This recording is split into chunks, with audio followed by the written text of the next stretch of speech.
I just watched the full movie on YouTube called The Blood Queen and thought I would give some historical background and bring up the question of whether she really did kill 650 children, as claimed in the beginning of the movie. Or was it all made up and had nothing to do with her being a malevolent person at all? Let's begin. From 1590 to 1610, a countess named Elizabeth Báthory allegedly tortured and killed hundreds of poor servant girls and women in Hungary. But was she actually guilty of these heinous crimes? In the early 17th century, rumors began to circulate around the village of Trenčín in present-day Slovakia. Peasant girls looking for servant work in Cheta Castle were disappearing, and no one knew why. But before long, many locals began to point their fingers at Countess Báthory. The Countess was a descendant of a powerful Hungarian family and the product of inbreeding between Baron George Báthory and Baroness Báthory, who called the Cheta Castle home. She had received it as a wedding gift from her husband, the famed Hungarian war hero Ferenc Nadasdy. By 1578, Nadasdy had become the chief commander of the Hungarian army and embarked on a military campaign against the Ottoman Empire, leaving his wife in charge of his vast estates and the governing of the local populace. At first, all appeared to have been well under the Countess's leadership, but as time went on, rumors that the Countess tortured her servants began to spread. And when her husband died in 1604, these views became much more widespread and dramatic. She would soon be accused of not only torturing but killing hundreds of girls and women who entered her castle. Today, Elizabeth Báthory is infamously remembered as the Blood Countess who killed up to 650 girls and women in the Kingdom of Hungary. If all the stories about her are true, then she is likely the most prolific and vicious female serial killer of all time. But not everyone is convinced of her guilt. So this is what we know about how Elizabeth Báthory's alleged crimes began. Elizabeth Báthory was born on August 7, 1560, and raised in a noble Hungarian family.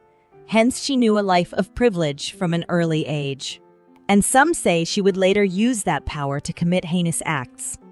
According to witnesses, Elizabeth's crimes took place between 1590 and 1610, with most of the vicious murders happening after her husband's death in 1604.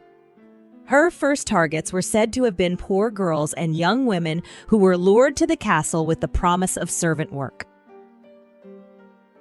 But as the story goes, the Countess didn't stop there. She allegedly expanded her sights and began killing daughters of the gentry who had been sent to Cheta Castle for their education. She also supposedly kidnapped local girls in the area who would never have come to the castle of their own free will. As a wealthy noblewoman, Elizabeth evaded the law until 1610. By that point, she had reportedly killed multiple victims of noble birth, which concerned the authorities far more than the deaths of servants. So, Hungarian King Matthias II sent his highest-ranking representative to investigate the complaints against her. He is said to have collected evidence from some 300 witnesses who leveled a bevy of truly horrifying charges against the Countess. According to the contemporary reports and the stories told long after the events, Elizabeth Báthory tortured girls and young women in unspeakable ways. She allegedly burned her victims with hot irons, beat them to death with clubs, stuck needles under their fingernails, poured ice water over their bodies and left them to freeze to death outside in the cold, covered them in honey so that bugs could feast on their exposed skin, sewed their lips together, and bit off chunks of flesh from their breasts and faces. Witnesses claimed that Elizabeth's favorite method of torture was using scissors to mutilate her victims' bodies and faces. She supposedly used the instrument to cut off their hands, noses, and genitals. She sometimes even used scissors to slice open the skin between her victims' fingers. those horrific acts of violence, and the sometimes supernatural legends that surround the crimes, help define Elizabeth Báthory's terrifying legacy today. At the time of her investigation, some accused her of being a vampire, while others claimed to have seen her have sex with the devil. The most infamous accusation, the one that inspired her nickname, the Blood Countess, claimed that Elizabeth Báthory bathed in the blood of her young victims in an attempt to maintain a youthful appearance. But although this story is by far the most memorable, it's also extremely unlikely to have been true. According to a source, this claim didn't even appear in print until after she'd been dead for more than a century. Considering the mythologized elements of the Blood Countess's alleged crimes, it begs the question of how much of her bloody story was actually true, and how much was made up just to take a powerful and wealthy woman down.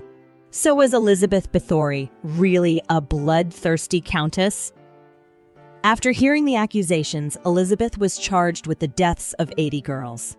One witness claimed to have seen a book kept by the Countess herself where she recorded the names of all of her victims, 650 in total. This diary, however, appears to have only been a legend. When the trial ended, Báthory's alleged accomplices, one of whom had worked as a wet nurse for the Countess's children, were convicted of witchcraft and burned at the stake. Elizabeth herself was spared from execution due to her status as a noble. However, she was bricked up and isolated in a room at Chatham Castle, where she remained under house arrest for 4 years until her death in 1614. But the case against the so-called Blood Countess may not have been as cut and dry as it seemed. In fact, some modern Hungarian scholars say that it may have been motivated more by others' power and greed than her supposed evil.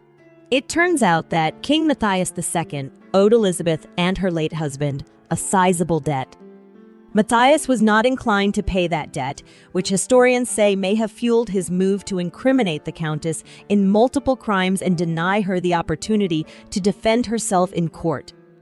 Likewise, some historians say that witnesses probably provided the incriminating yet contradictory testimonies under duress, and that the king called for the death penalty before Elizabeth's family could intervene on her behalf. This too may have been politically motivated, as the death penalty meant that the king could seize her land. Perhaps historians say the true story of Elizabeth Báthory looks more like this. The Countess owned strategically important land that increased her family's already vast wealth. As an intelligent, powerful woman who ruled without a man at her side, and as a member of a family whose wealth intimidated the king, his court went on a mission to discredit and ruin her. The best-case scenario is that Elizabeth Báthory abused her servants but came nowhere near the level of violence alleged at her trial. Worst case, she was a blood-sucking demon sent from hell to murder young women. Both make for a compelling story, even if only one of them is actually true. So what do you think about all of this? What is true and what is just legend? And was the Blood Queen a victim of male dominance and greed? Let me know in the comments below, and thanks for watching.